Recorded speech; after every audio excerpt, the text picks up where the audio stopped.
Hi there, welcome back to Lamson Family Farms. My name is Max, and today is Tuesday, what are we at? June 25th? June 25th, yep. So today I'm going to get out and start working on the new fence line. So I have started the next fence, and I've only been working on it for about 3 days, I think, and it's going along really well. This field is probably twice as big as the last field. It's about the same size, so it's very rectangular. But I'm trying to get this done quickly because I want to get the horses out there as soon as possible. I've got the poultry behind me. It is coming along really quickly. Very happy with the progress that I've been making. So I'm on my lawnmower now. I just got everything pumped up, and I've got my little kit behind me and the little cart. So that's just all my digging supplies. I already have the shovel out there. I've done half of the holes already for the fence posts, and it's only taken me 2 days. I think I've already dug 30 holes, so it's going along really quickly.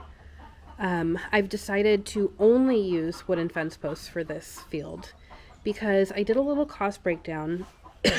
Excuse me. And I don't think I mentioned this in the last video, but I had talked about how I did not buy fence posts. I just used wood that we had, like logs and trees and things that we already had on the property. So the only thing I needed to purchase to do that was the concrete for each post, which cost about $5 a bag. And I had purchased a rechargeable chainsaw, 12-inch chainsaw for, I think it was like $110. So I've got that now, and I'm going to do the same fence post situation with this new fence. And so I've calculated up the price, and it's actually more cost effective for me just to do wooden fence posts. I'm going to get away from the chickens here. They're being very loud. The cat, who looks like a fox, Winifred, our girl cat, just came over here and it's freaking them out. So they've been inside because of the fox issues, but now whenever the cats go by, they tend to get loud. And Winnie, you're not going to like this when I start up the lawnmower. Anyway, I'll talk to you guys a little bit more when we get down there. But last thing, you may have noticed the hat. So the hat has a bug net like this. I know it looks silly. It is actually very helpful. Even though I made fun of my wife all last year for wearing this, the gnats and the flies are really bad. And I swear no creatures have ever wanted to get in our ears more than gnats. And it just is really annoying. And so having this bug net has been really helpful. And also, it's in the middle of the day and I need to get work done, but it's very hot out. And so it is nice actually to have the extra shade and keep the sun off of your neck and off of your face.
Okay, so I'm down here in the field that I'm working on. You can see it behind me here.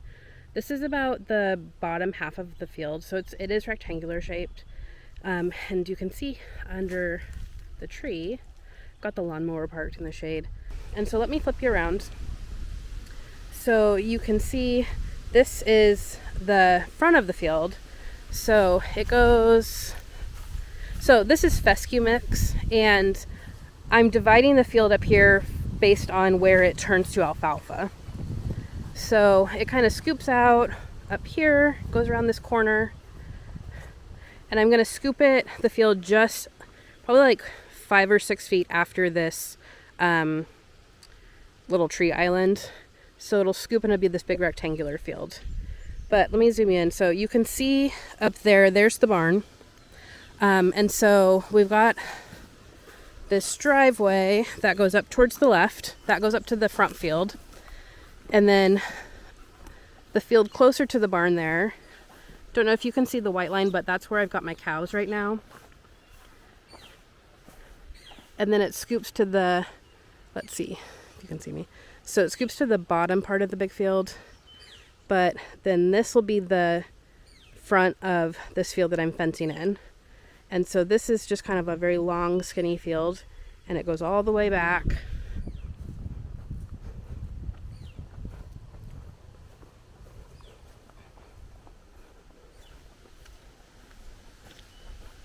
So you can see there's the start of the oak tree, and then there's the lawnmower. So it goes all the way back to that tree line down there. And so then up here on the left, this is the little driveway down to the horseshoe field, which is very small. And then the woods over there, that's our big portion of wooded property. So that's about 20 acres worth of woods over there. So eventually I'll probably try to fence in the woods. But we also want trails through the woods for our horses. So when I'm doing the gates for this field, I'll probably have, I don't know, I'm kind of undecided yet between 2 to 3 gates. So I'll have a gate or 2 down there. Either one gate to go directly into the woods, and then maybe one gate to go to the horseshoe, although I don't know yet if we're going to fence in the horseshoe. And then, try not to turn you too fast.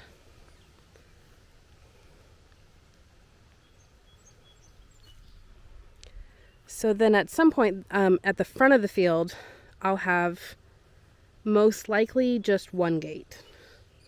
And I haven't really decided where I want it. If I want it kind of in the middle of the front fence, or if I want it towards this driveway, or just tucked in the driveway. I'm not really sure yet. But we'll have one gate up there, and then either another gate or 2 gates in the back. So I don't have a handy total acreage for this field. On the property listing, it had the total acreage for this field combined with the big field, and that's 9 acres. And this is roughly a quarter to a third of those. So I'm going to guess this field is about 2 acres. But like I said, it is bigger than the field that I just fenced for the horses, and that field is 0.8 of an acre. It's about the same width, but it's definitely about twice as long. So I'm going to guess it's roughly 2 acres. And not all of that is going to be fenced, because I am leaving this perimeter where we can walk. That I try to go at least 10 feet into the field for the perimeter. And that's because if you're riding a horse, well, there's a couple things. This field is going to be fenced with electric fencing. So I didn't want to pinch it too close, because if you fall off your horse, you don't want to be landing on, a high tensile electric fence. That would really hurt. But I wanted to leave enough room so that if people are passing each other, they have plenty of room. In certain places, I'm going to also be weed whacking the edge, so there will be even more room. But, if somebody's on horseback and somebody's walking, they can pass each other. If you've got 2 people riding together and they want to ride side by side, they can do that. And the other big thing is, I don't know what animals I'm going to have in these fields. So especially if I've got horses, if one of them is leaning its head over the fence, that will probably stick out about 4 feet. So I don't want someone to be having to be close enough to the fence where they could get bit or their horse could get bit and have them spook. So I just wanted to leave enough room. And yes, I know it does feel kind of wasteful because, 10 feet doesn't look that big on one side, but in total, it really is a lot of volume of field. So the other part of it is right now I'm fencing the inside. Eventually I want to fence the outside so that the alley will be also fenced. And then I can put my animals in the alley as well. And I haven't really decided who's going to go in the alley. It depends on what I end up doing for the perimeter fence. So it might be horses, it might be cows, it might be sheep at some point. I'm just not sure yet. But in any case, I'll either mow it or put animals on it, probably a combination of both.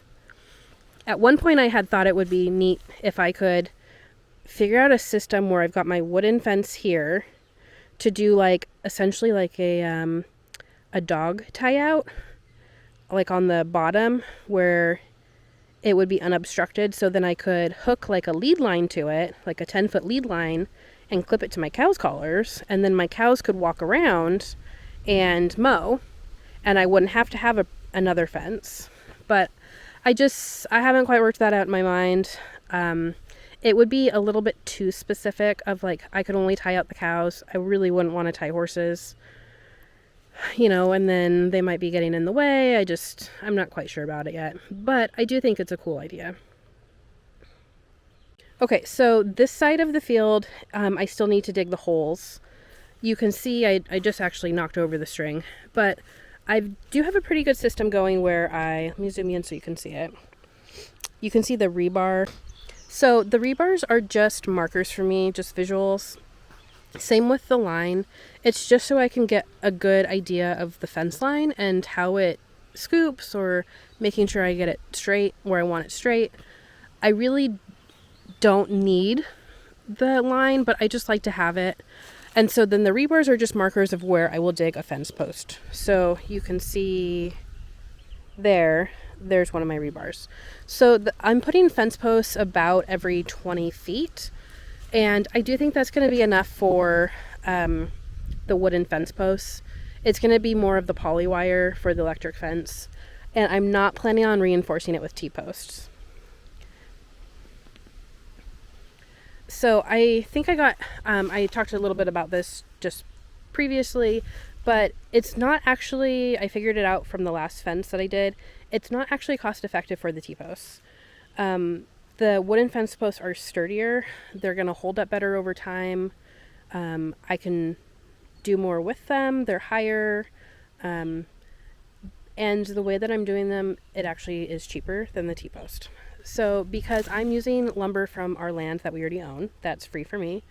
I already bought a chainsaw, so I paid $100 for that, which has been great. And I would have needed it anyway because last fall we had a tree fall down over the driveway and I had to get that cleaned up. So we own enough acreage that it's worth it to me to have a chainsaw. And so I just bought that. So the wooden fence posts are free. I am doing concrete, and so that's about $5 per post. I am probably going to buy insulators, although I figured I could actually just take poultry staples and an old hose and cut it up, and that would be very cost-effective insulators for me. But I think I found a good deal online for, I think it was 120 insulators for $30, and so I might just splurge and do that. So the wooden fence posts are actually cheaper because if I were to buy a 6-foot T-post, I think right now at Tractor Supply, those are running for $5.92 a piece. And then I still have to buy insulators for those. And I've been using the Lockjaw insulators, and I really do like those. But I think it works out to, I'm going to get this wrong if I do it. I think it's 25 to 40 cents a piece. So I'm already looking at about $7 for a T-post, and they're a lot flimsier than these wooden fence posts that I'm doing, so it does not make sense to have the T-posts. So lesson learned.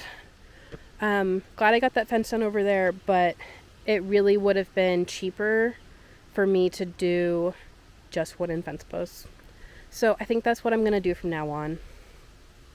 Anyway, so we are in the last week of June. And I really have pushed up. Oh, there is a vulture right above me. I really am having to push up fencing this year more than I thought I was going to. I thought this year I would be mostly focusing on the garden in the summer, but really the garden has become a back burner project for me this year. I need to get fencing done, and I need to get it done this year. So I think I'm just gonna keep pushing really hard to get fencing done and keep the garden kind of status quo. I have got probably all the seeds that I'm gonna put in this year are in. I'm doing a lot of squash. I'm doing a lot of pumpkins. I've got some bush beans. I've got a couple of herbs done, and I have started some flowers. It's not going to be a lot. We will have a lot of squash and we will have a lot of pumpkins. But next year I'm planning on spending a good chunk of the summer out in the garden, and then the fences will hopefully all be done and I can rotate my animals around and not have to worry about fencing next year. Not having someone come to do hay on our fields has been the big push for that, because now my fields are sitting here empty and I'm out of hay from last year. So it seems stupid just to buy more hay when I have these fields just sitting, when all I have to do is fence them and I could put my animals on them and not have to pay to feed my animals. So that's my goal. I need to get the animals out here. And then I'm hoping to see how far into fall and winter I can have the animals out here eating full time. Because last year we knew that everyone was going to be in the barn, and so we knew that we were going to have to feed everybody hay, and we did that for a year. But it would be really nice to only have to feed our animals hay in the very midwinter months and not year round, because it really does add up. If we were doing only hay, we pay generally about $5 to $6 a bale, and the horses could easily eat between 2 to 3 bales a day.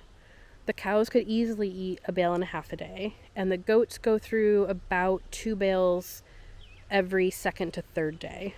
And that was before we added on baby goats. So if we were only doing hay, we're looking at between about 7 bales a day. So that's about $30 a day, and it really does add up. And that's without giving anyone any grain. And generally the goats get grain. Last year I had to grain Jetta a good amount of the year to get him to gain weight. And I did have Hyacinth on grain last year.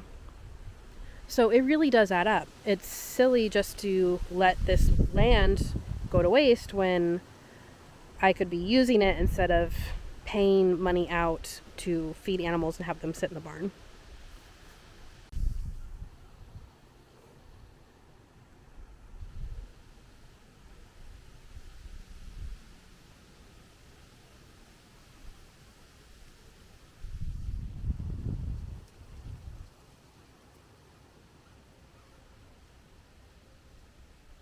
Okay, so today I'm going to be taking up the string line because yesterday I got about I have about just the front of the field and this last little scoop to do kind of map out.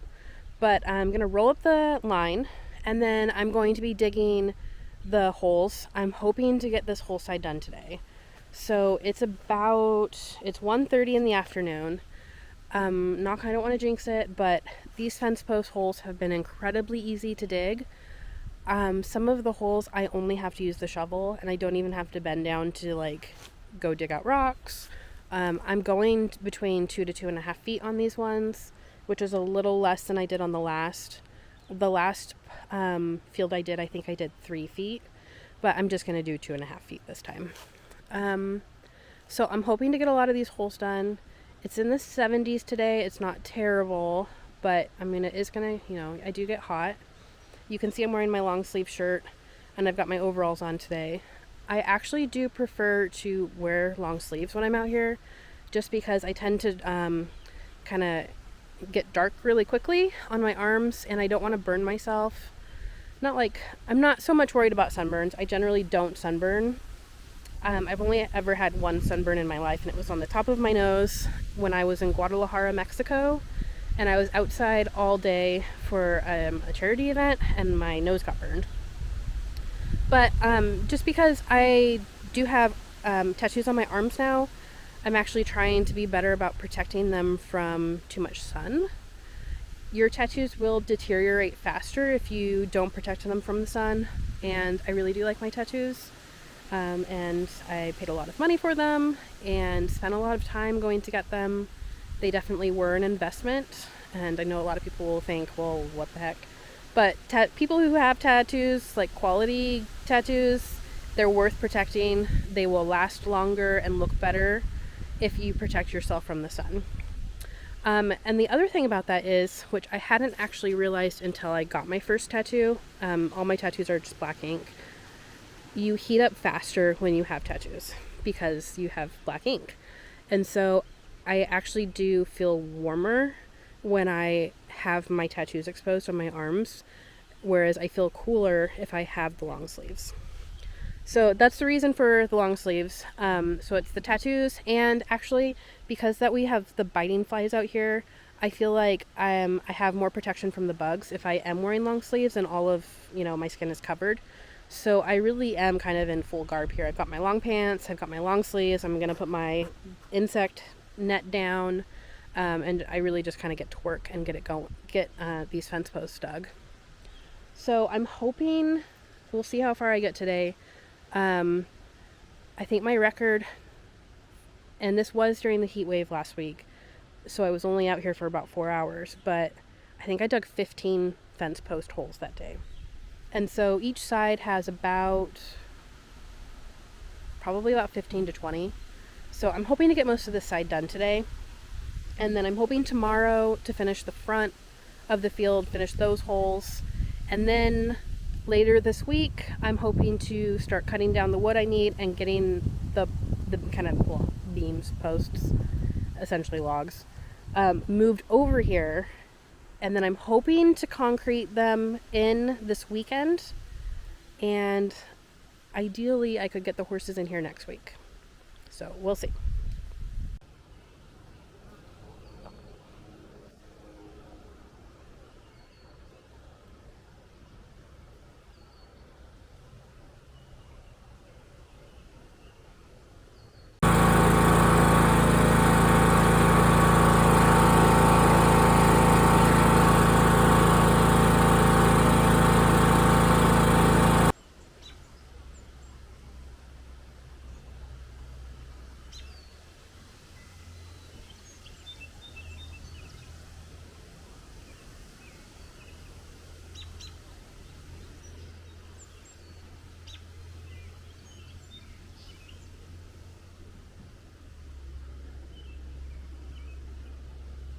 Okay, so it's later in the day on Tuesday. It's about 5:45. Things are going really well. I have dug all of the holes on the second side, and now I have just strung up the line to finish the front of the field and this last little bit of the second side. So what I'm doing now is I've strung the line and put all the little rebar markers in, and now what I usually do now is I just go and kind of eyeball it to make sure it's the right line that I want, and if it's not, then I can adjust the bars back and front or to the sides. So what I've done, let me flip you around. Okay, so this is the corner of the field with the red rebar, and then this little driveway is the front of the field, and then this is the last bit of the second side.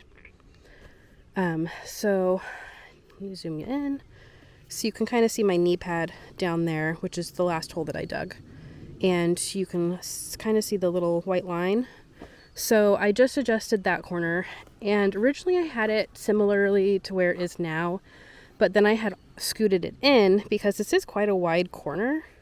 It's wider than some of the areas that I was doing, and so I had talked myself out of giving too much room and had moved it in. But then because it's a nice visual and I can see like where it is, then I talked myself out of that, thinking it was going to be too tight. Because especially as you're rounding a corner, like I was thinking that with a horse, if I'm, trotting or cantering, it might feel too pinched, and they might want to stop. Whereas if I have this corner more open, then it will be easier to get them to turn the corner. And so I ended up leaving that a little bit wider. So you can see we're turning the corner now, and then we end up just under, this is the big oak tree, and then way back there is the back of the field. So I've done that, and now I'm going to work on the front of the field. So I ended up, I really love this view. You can see, flip you up here a little bit. There's the barn all the way in the background. You can see the green roof and just a little bit of red. So that's our barn up on the hill. And so all the fields are terraced. And it's just so pretty in the summer. You can, especially with the fields tall like this, to see the barn in the background. Okay, so now I'm going to be working on the front of the field. So I got the markers put in, and what I did with the markers was I put one gate for animals and people to go through, and I had actually forgotten about this till I went to go mark the where the fence posts are going to go. Is that I forgot I also needed to leave a gate wide enough for a tractor, because in this middle part of the connection would be a great spot for a tractor to go through, because this big field on the bottom half of it past the barn on that driveway is the spot where a tractor would come up. So a tractor would start over here, come up the field, go this way, and then it could hook over through the middle and be in this field that I'm fencing in. So I'm really glad I thought of that, because there would not be another great spot to do that. So this corner here, you can see the red rebar and then the silver tipped.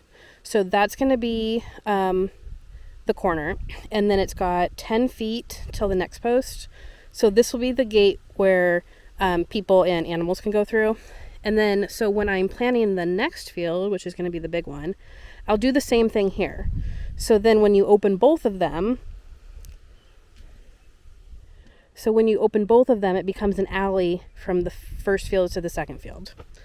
So that's a 10-foot gate, and then 6 feet from that will be another support. And then it'll go a little ways.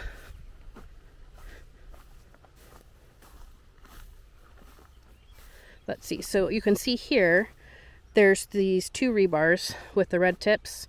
So that will be a support. And then I put a 20-foot length, and that will be the opening for a tractor.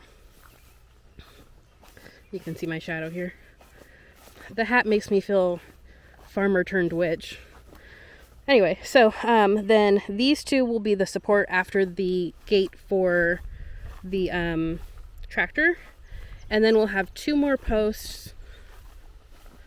And then we're right back to the support for the corner.